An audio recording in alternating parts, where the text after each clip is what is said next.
সুপ্রিয় সুধী, আপনাদেরকে স্বাগতম জানাচ্ছি অলোকা কৃষি টিভিতে। আমরা বরাবরের মতো আজকে একটা ফসল নিয়ে আলোচনা করব। আর যেই ফসলটি আমরা আসলে মিষ্টি বা চিনি সাথে জড়িত, সেটা হলো আখ। সেই আখ ফসলটা আমাদের দেশে এক সময় সব অঞ্চলেই, যেখানে সেচ ব্যবস্থা ছিল না, সেইখানে চাষ হতো। আমরা 90-এর দশকে যখনই সেচ ব্যবস্থার উন্নতি হলো, তখনই আমরা ধান চাষের উপরে বেশি মনোযোগ দিলাম আমাদের খাদ্য স্বয়ংসম্পন্ন হওয়ার জন্য। কিন্তু আমরা হারিয়ে ফেললাম আমাদের শস্য বহুমুখীকরণ বা ক্রপ ডাইভার্সিফিকেশন যে কনসেপ্টটা। অর্থাৎ আমি কৃষক হিসাবে, কৃষক এক সময় তার সিরিয়াল, তারপরে ডাল ফসল, তারপর তেল ফসল এবং তার মিষ্ট জাতীয় দ্রব্য আখ চাষ করত এবং তার কিছু কিনতে হতো না। কিন্তু যখনই দেখা গেল যে খাদ্যের স্বয়ংসম্পূর্ণতার পলিসি হলো, তখনই আমরা হারিয়ে ফেললাম শস্যের বহুমুখীকরণ। একটি খামারে বহু বৈচিত্র্যের ফসল আর ফলল না। তখন সবাই নির্ভর হয়ে গেল আউশ, আমন, বোরো, ধানের উপর। কিছু কিছু কৃষক এখনো তারা খুবই আত্মনির্ভরশীল এবং তারা কিন্তু এই আখ চাষে সফল হয়েছেন এবং তারা গুড় তৈরি করেন। এবং একসময় নিয়মও ছিল যে যেই অঞ্চলগুলোতে সুগার বিল আছে, সরকারের নিয়ম অনুযায়ী সেইখানে আবার গুড় বানানো নিষিদ্ধ ছিল। কিন্তু এখন সেই নিয়মটা হয়তো নেই, কারণ এখন চিনির চেয়ে গুড়ের দাম বেশি। আমরা 20 বছর আগেই দেখেছি সাদা চিনি যেগুলো মিলে বা কারখানায় হতো, সেগুলো কিন্তু দাম বেশি ছিল, আর আখ যেগুলো কৃষক তার নিজস্ব প্রযুক্তি দিয়ে তার খামারে তৈরি করত, সেগুলোর দাম কম ছিল। কিন্তু এক সময় আমরা দেখলাম যে আমাদের যে ঐতিহ্যবাহী যে আখ, সেই আখটা বিজ্ঞানীরা বলল, পুষ্টিবিজ্ঞানীরা বলল যে সেটা হলো পুষ্টিমানের এবং স্বাস্থ্যসম্মত। তখনই আমরা দেখতে পাই এখন যে সোশ্যাল মিডিয়া এবং ফেসবুক গুলোতে শুধু বিজ্ঞাপন, বিষমুক্ত গুড়, বিষমুক্ত চিনি এবং বিষমুক্ত আখের গুড়, বিষমুক্ত খেজুরের গুড়, বিষমুক্ত তালের গুড়, বিষমুক্ত তাল মিছরি। এখন কিন্তু ফেসবুক সয়লাভ এগুলোর মার্কেটিংয়ে। আমরা আজকে যে আলোচনাটা করব, আসলে যে আমাদের যে ঐতিহ্যবাহী আখ ফসল কিভাবে লাভজনকভাবে এটি ঘুরিয়ে দাঁড়িয়েছে এবং এটি আবার লাভজনকভাবে যে ভ্যালু এডিশন করে গুড় তৈরিতে একটা ভালো ভূমিকা রাখছে। মূলত আখ ফসলটি 1.5 বছর সময় লাগে রোপণের পরবর্তী সময়ে এটা হারভেস্ট করতে।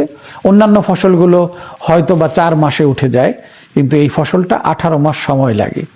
সেই 18 মাস সময়ের যে ধৈর্য সহকারে এটাকে পরিচর্যা এবং এ থেকে যে ফসল হারভেস্ট করা, সেটার জন্য অনেকেই ধৈর্যহারা হয়ে যান। আর যারা ধৈর্যহারা হন না, তারা কিন্তু খুব বাণিজ্যিকভাবে, লাভজনকভাবে আখ চাষ করছেন। যারা আখ চাষ করছেন তারা এখন খুব ভালো দামে আখের রস বিক্রি করছেন, ঝোলা গুড় বিক্রি করছেন, যেটাকে আমরা লালি বলি বা রাব বলি ময়মনসিংহের ভাষায়।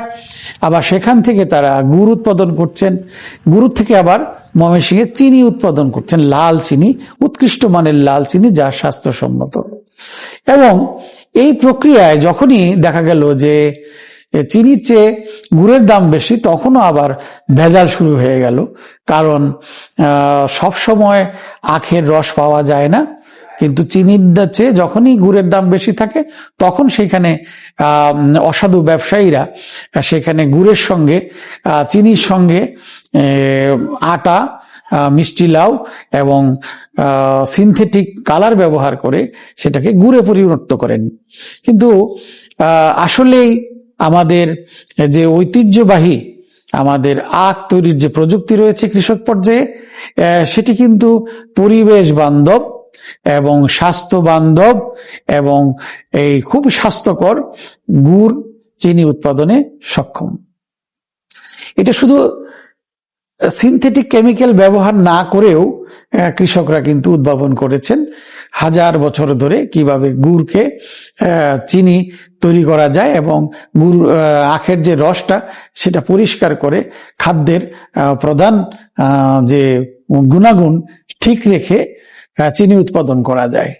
বাংলাদেশে যে শিমুল গাছ আছে, সেই শিমুল গাছের কচি শিমুল গাছের যে মূল, সেই মূলের রস যখন আখের রসে দেওয়া হয় তখন ওই রস থেকে যত ময়লা আছে সেগুলো আস্তে আস্তে উপরে উঠে যায়।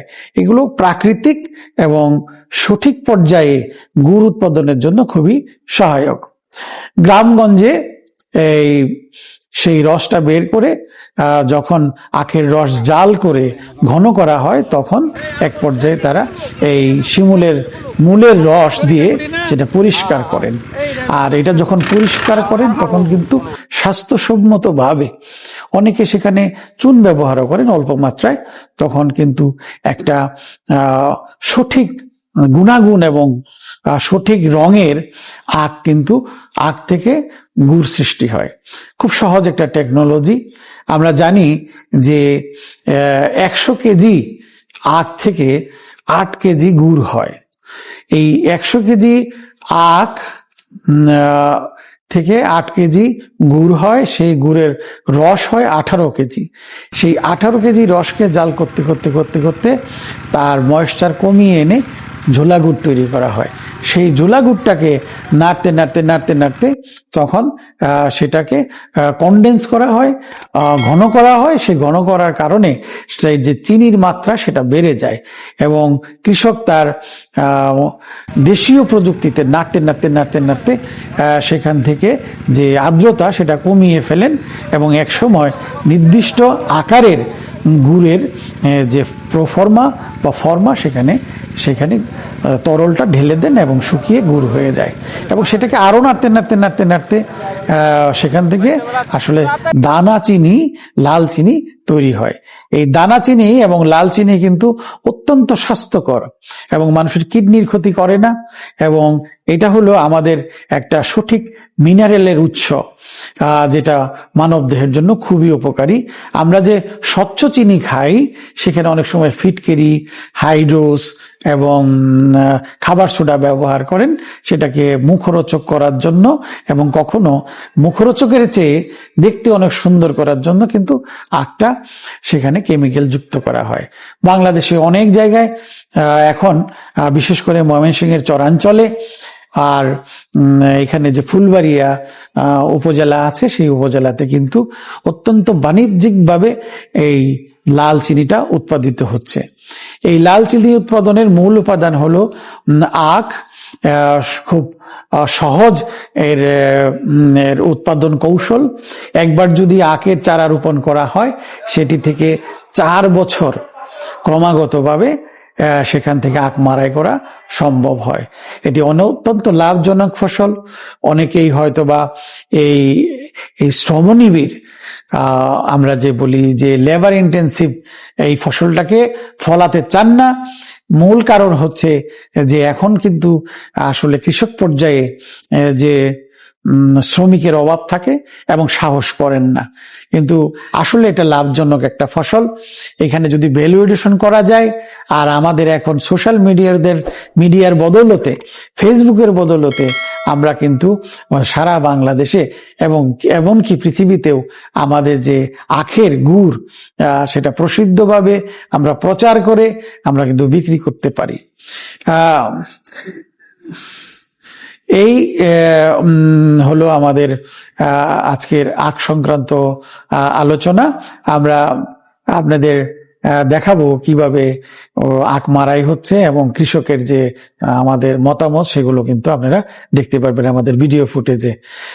আপনারা ভালো থাকুন, সুস্থ থাকুন এবং আমাদের পরবর্তী পর্ব দেখার জন্য আপনাদের আমন্ত্রণ জানিয়ে এখানেই শেষ করছি।